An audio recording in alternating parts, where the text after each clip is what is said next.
most people in America, there's a very short list of the supplements that you need, and you tell me the ones you recommend that you remember, Richard, from the video, and the ones that you think people need, and then I'll chime in and we'll get our heads together. The ones that I started taking are vitamin D. Yeah. Yeah, vitamin D is one of the very first things that I found as a doctor. I was listening to an old podcast years ago, and the guy said everybody in America is deficient in vitamin D. And he said it's an epidemic, and I was like, what the hell? I've never, ever heard that. I've never read that. That was probably back in 2005. And I thought, that's stupid. I don't believe that. I'm going to check a few people. I'm going to check a few older ladies who are at risk for osteoporosis anyway, just see if that's true or not. And I think I wound up checking 100 ladies, and 72 of them had low vitamin D. And I was like, well, okay, I stand corrected. And so now even I'll find teenage kids who have low vitamin D. I check it on almost everybody. And so, yeah, vitamin D, you just can't get it in the standard American diet at all. And in the ketogenic diet, you get much more because pork and bacon and fatty foods like that, grass-fed butter, there's vitamin D in that stuff. But still, for most people, unless you're running around outside and you're, in a tank top all day, you're still not getting enough vitamin D. So I recommend that most adults take anywhere from 2,000 to some few people, 10,000 international units of vitamin D3 a day. Vitamin D is not just a vitamin, it's also a pro-hormone. It's involved in the biochemical reactions, hundreds of different reactions in your body. Hundreds of different of little steps in the hormonal pathways of your body. If you don't have vitamin D, they just don't work right. And so if you're deficient in vitamin D, it's not like vitamin C. You're not going to get scurvy. You're not going to start bleeding. Vitamin D deficiency is much more subtle than that. The most common symptom is bone pain. You're more likely to get infections. You're much at higher risk of getting cancer. And then when you fix the vitamin D, you feel better, but it's a very subtle betterness. You don't just feel like a new person, but you just feel better. And so, I've got hundreds and hundreds of patients who are taking 5,000 units of vitamin D a day.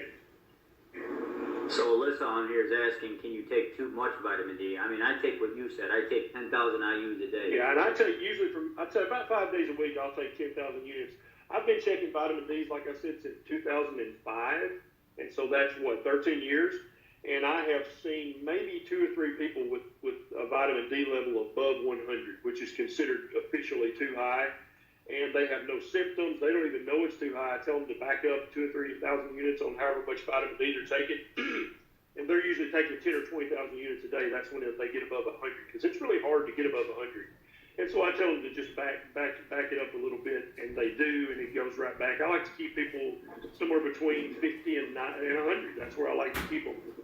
So Stacy says, go ahead. I saw one of your videos where, saying right here, I saw one of your videos where you were talking about even if you do get a lot of sun, if I remember correctly, you were saying it's almost impossible to get overdose on vitamin or take too much vitamin D. At the latitude I am in Tennessee, like right now we've got 4 inches of snow and the sun hasn't shined all day, right? But even in the summer here, only in the hottest months in June, July, and August do you actually get enough sun. Is the sun high enough in the sky that if you stay out for hours, you'll get enough vitamin D here for only about 3 months out of the year. And so I tell people, you need to take your vitamin D supplement until you move to Key West and run around in your Speedo all day, and then you don't have to take a vitamin D supplement. But if you're above the Mason-Dixon line, you need to take some vitamin D. And so definitely anybody further north than Tennessee, you've got to have a vitamin D supplement. You're just not going to have enough. The other thing that I take is I take an omega supplement. Yeah, and a lot of people, a good omega-3 supplement they need. If you're eating enough good, healthy fats on a ketogenic diet, you're going to probably get enough omega-3s, but omega-3s are one of those things you can't get too much. Jessica said she lives in Arizona and spends a lot of time in the sun. You might get enough, Jessica. Just have your doctor check a vitamin D 25 level. A lot of docs, if they don't know better, they'll check a vitamin D 1,25. You just want him to check a vitamin D 25 level. And if it's above 50, really above 30 is considered normal, but I like to keep people above 50. So if you're above 30, then there you go. You get enough sun. Yeah. And I remember you saying something about zinc. Did you not say anything about zinc? Yeah, a lot of guys need a zinc supplement.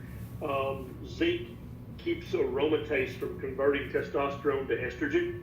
And a lot of men, especially over the age of 30, 35, 40, they'll start to bleed some of their testosterone over to the estrogen pathway. And the zinc, along with the hundreds of other things it does, it keeps the estrogen pushed back into the testosterone pathway, which is, very important for men. And then even some women need a little bit of zinc, but often not as much as men.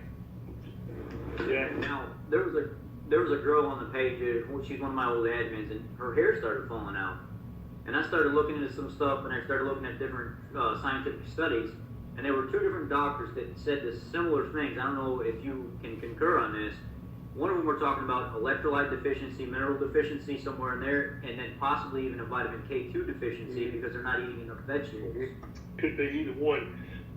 A lot of the minerals we're deficient in the U.S., and the more ketogenic you eat, typically the fewer mineral deficiencies you have. But if you're eating a standard American diet, or if your brother, sister, next door neighbor is, they're deficient in multiple minerals and multiple vitamins. And the two most common vitamins that they're deficient in are vitamin D and vitamin K2.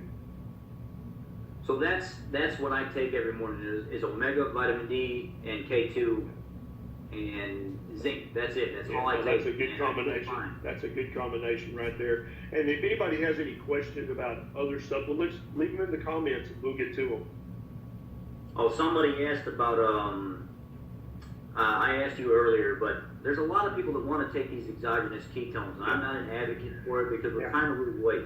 Let's talk about that. So we want to be in ketosis, and the evidence that you're in ketosis is that you have ketones in your blood. Now, when you have ketones in your blood, they also spill over into your urine. You can check them with the urine dipstick, and that's absolutely true. That's absolutely legitimate. The problem is not just being in ketosis makes you urinate out ketones.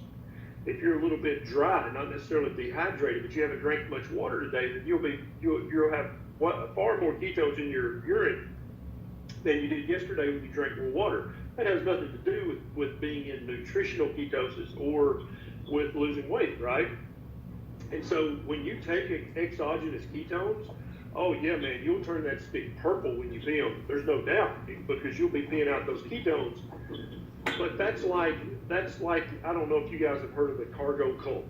There's a Pacific Island nation where when during the war we landed planes there and dropped parachutes full of supplies. And when the war was over, we left. We didn't need to use them anymore. And so they wanted us to come back. And so they would build runways and they would build fake airplanes, trying to get us thinking that somehow magically that would make us come back. And they're called the cargo cult. You can Google that. It's a very interesting story, but it's also a very interesting comment on human nature. That's, we think, oh, those silly natives, but we're the same way. And so in my mind, the exogenous ketones is just another example of the cargo cult error in human thinking.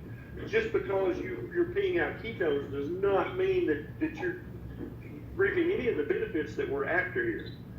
You're going to get your benefits from eating the diet, not just because you turn the stick purple. That's not the goal. That's just evidence that you might be moving towards the goal. That's all that is. But that can clearly be faked by, just don't drink water all day, the stick will be more purple. Take exogenous ketones, the stick will be more purple. Now, the only way that I say you might need them is if you're an elite level athlete, right? You might need exogenous ketones just to kind of boost your performance, but if you're just a normal guy like me and you, if you want to take them, take them. If you want to sell them, it's fine. I don't think they're bad or dangerous in any way. I just think they're unnecessary. I tell people, maybe it's become a standard answer on my side, but I tell people, if you're taking a product that has ketones in it, how are you going to use your body fat to produce ketones in it? And I don't think it necessarily cuts your ketosis and cuts your fat loss off. I don't think it does that. I think it just makes you turn the stick more purple than you would otherwise. I think that's pretty much the extent of it, yeah. Expensive urine. Right. Peggy, exactly, yeah. Peggy asked about, will vitamin K make your blood thicker? No, the vitamin K that we're talking about, Peggy, is not that kind of vitamin K. You're thinking about vitamin K1. Vitamin K2 does not make your blood thicker or thinner. You can buy the supplement on Amazon and other places. I've got links on the YouTube videos if you want to click on that. But just taking vitamin K can adjust your bleeding times. But if you take vitamin K2, it does not affect your coagulation cascade. Therefore, it doesn't affect your bleeding time. Good question. So one of the other questions that we get into that I just kind of switched to about a month ago is I quit counting veggie carbs because I noticed that the more vegetables I had, it didn't matter. I wasn't gaining weight. I was still losing. Yeah. Especially if you're eating them raw or very lightly steamed, lightly cooked, the carbs are so locked up in the fiber. Because what we're trying to do with the ketogenic diet, we're not trying to turn a stick purple. That's not the goal. What we're ultimately trying to do is keep our insulin level as low normal as possible. We want it to be normal, but we want it to be on the very lowest end of normal we can get it on. Because when your insulin is low like that, as you know, your inflammation's less, you tend to burn the fat on your belly and your booty and not the carbs that you just ate. And so when you're eating a vegetable, if you're just eating it raw or lightly steamed, the carbs are so locked up in the fiber that if you were able to watch the blood glucose curve as you digest that, it hardly even bumps, right? Whereas if you cook a vegetable to death, you'll spike your blood sugar, which will spike your insulin. Do you want to touch that aniline one? Because I've explained this multiple times, and I think they just need to hear it from you. Yeah. About the fruit. Yeah. See, I love fruit. I think fruit's very natural, and I tell some people, I count fruit carbs. I don't count any carbs. We'll talk about macros in a minute. I just don't eat fruit, because I know it's going to knock me out of ketosis, and I'm going to be burning the carbs in the fruit and not the fat on my booty, which is what I'm after, right? I'm trying to burn that. But fruit's very natural, absolutely. You can't argue that fact. I don't think it's a natural condition of the human being to eat fruit every day, because never in our million-year history did we have access to fruit every single day. It just wasn't. That's not how life was. Unless you live right at the equator and, fruit's always right. But that's a very rare occurrence. If you lived in any of the temperate climates, you ate a ketogenic diet for the majority of the year. You ate whatever eggs and animals and mammals and birds you could catch. And then in the fall, you ate a bunch of fruit and gained 5 pounds. That's why we ate fruit in the fall, is so we wouldn't starve to death during the winter. We could put on some fat for the winter. Just like the grizzly bears in the U.S., and all the bears, when it starts becoming fall, they eat all the fruits and berries they can, and they gain 40, 50 pounds, so they can go in their den and hibernate all winter and live on the fat, right? So if you want to gain weight, eat a lot of fruit. Is fruit natural? Yes, but it's carb laden, and I sometimes will have some blueberries or raspberries or strawberries or blackberries, but that's pretty rare. But as far as eating an apple or orange, I'm never going to tell somebody not to, because it's natural. But if you're really trying to really keep your insulin level low, you need to avoid the fruit. Yeah. Right, and that's what I tell people. I tell some small berries here or there is okay, but I wouldn't be consuming this stuff all the time. I'm worried that I'm going to knock myself out of ketosis, and that's not what I want. Exactly. Charlotte wants to know if, while working out, if you're a person that's very active and you're working out, do you recommend that they increase a little bit of protein? If you're really trying to build muscle, and I'm not talking about just working out, just the regular guy. I'm talking about if you're a junior pro bodybuilder, right? You know what I'm saying? Or if you're a competitive weightlifter, then you probably need some extra protein. But the average person, their ketogenic diet needs to be super high fat, super low carbs, and then I just tell people, let the protein kind of take care of itself. And, as long as you're losing and you're meeting the goals that you set for yourself, I don't count macros at all. I never do.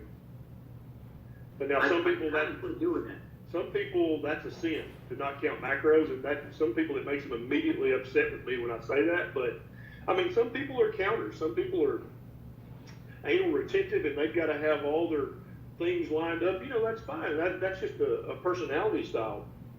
And if you're a counter, if you need to count your protein and your fat and you need to keep that in a journal or in an app, do that. I don't think there's anything wrong with it, but for most people, if they'll just eat more fat, eat more salt, and eat super low carb and let the protein take care of itself, they're gonna reach their goals. Now, I've kind of, in a sense, I made mistakes in the past when I first started doing this and trying to help coach people along, where I've told people, I don't like these charts that pop up and they say 7, 8,000, 9,000 milligrams of salt. I tell them, let your body tell you what you need. Yeah, exactly. And so if you're fatigued, anytime you're fatigued or hungry and it's not time to eat, for me, a pinch of salt, and for my wife, Nisha, a pinch of salt and the hunger's gone. A lot of times your body, the way it tells you, hey, you need something, is that you get a hunger pain. A hunger pain doesn't necessarily mean you need to go and eat a full meal. If you take a pinch of salt and the hunger's not gone, then you maybe need to eat something, or you maybe need to drink, some fatty bulletproof or something to get some fat in there. But otherwise, yeah, you don't need to be worried too much about the counts of all this stuff. I just read a great book by Dr. DiNicolantonio called The Salt Fix, and he basically turns the entire American Heart Association low salt fat recommendations on its head. And I love it when people do stuff like that. And he said that the average, if you just took a group of humans and turned them loose and said you can have as much salt as you want, we're not going to count it, and just eat till you like the taste, right? The average person will eat 3,000 to 5,000 milligrams a day of salt. That's what you eat, of sodium. And so that's statistically what I tell people, about 3,500 milligrams, right. 3,000 milligrams. Yeah, exactly. And so do not feel like you have to limit your salt. And I have to say that because for the last 50 years in America, actually the last 100 years, we've told people to eat low salt, and that's ridiculous. It's based on no research. If you want to read Dr. D's book, The Salt Fix, you'll understand what I'm talking about. Eat salt. Eat a good unprocessed sea salt. Eat as much as you want. If you're hungry, take a pinch of salt. Then if you're still hungry, you can eat something. But 9 times out of 10, at least for me, I'm not hungry after I've had some fat and some salt. I'm done. I'm not hungry anymore. And that's the whole goal of this, is not to be starving to death all the time. And if you're hungry all the time, you're not eating enough fat. So, Peggy says, I'm type 2 diabetic and my sugar drops sometimes after I eat a meal. I'm not on diabetic meds. What causes this to happen? Too many carbs in the meal, Peggy. So what happens is, this is blood sugar and this is insulin, okay? So when you eat a meal with carbs, your blood sugar starts to go up, and your pancreas doesn't like that. So immediately it secretes insulin, right, to grab that blood sugar and pull it back down. But sometimes, especially if you're insulin resistant, it'll put out too much, and you'll pull that blood sugar too far down, and you'll get lightheaded, nauseated, sweaty, and you'll feel like, and a lot of doctors will say, oh, you've got low blood sugar, you need to eat more carbs. No, you're insulin resistant, moving towards type 2 diabetes is what you are. You need to cut back on the carbs, and then that'll stop happening. It's only when your insulin level goes up and pulls that sugar too low, that's when you feel that way, Peggy. Thank you. Some people, I know, they go to sugar. My father's one of them. He goes to sugar to bring his sugar level up. And I try to tell him all the time, why don't you just grab a couple pieces of beef jerky or something, a little protein to try to help that. Is that true? Can you use protein to bring it up? You can. It's a little slower. And if you're a diabetic, then that's not going to be like a type 1 diabetic and your blood sugar is bottoming out, then that won't be fast enough. But if you're not a diabetic, then first of all, you don't need to do anything if you think your blood sugar's low. You need to buy a glucometer for 20 or 30 bucks at the store and check your blood sugar when you feel that way, because 95% of the time your blood sugar's not low at all. There can be many, many other things that make you feel lightheaded, that make you feel faint, that make you feel fatigued. Usually it's you need a pinch of salt, or that's usually what it is. And so next time you tell your dad, next time he feels that way, take a big pinch of salt and see if he doesn't immediately feel better. And that'll answer the question. And then I don't know if he's checked his blood sugar or not, but if he hasn't, he needs to check his blood sugar when he feels that way. Well, he is a type 2 diabetic. Okay. But he's going about it the wrong way, and it's kind of one of them things now where I'm like, look what I've done for myself. Look, I've reversed my whole outlook on life, right. My mental state, my pre-diabetes. He won't listen. No, he won't, and he never will, and that's okay, Richard. You need to just accept that. It's a syndrome called powdered butt syndrome, If you've ever powdered somebody's naked butt when they were a baby, then they literally could be spouting reams of gospel, and you cannot hear it. You can't believe it. You will always be his little baby boy. He'll never listen to you. And so only your example might change his mind. But your words, don't even waste your voice. Don't ever get in an argument. It's never going to work. But now, if he heard it from your friend, he would listen. But from you, he'll never hear it because he's seen your little naked baby butt. So Alyssa says, what's the best salt to have on hand? I just keep a good unprocessed, mine's pink Himalayan, but there's many others. There's Celtic, there's all these other old, and what you want it to be from an old seed. You don't want it to be salt harvested from the fresh seed that we currently have, because it can be high in other things, radioactive particles and stuff. You want it to be from a dead seed that's buried, that they're actually mining the salts, and you want it to be unprocessed. Any of those unprocessed sea salts like that are going to be just right.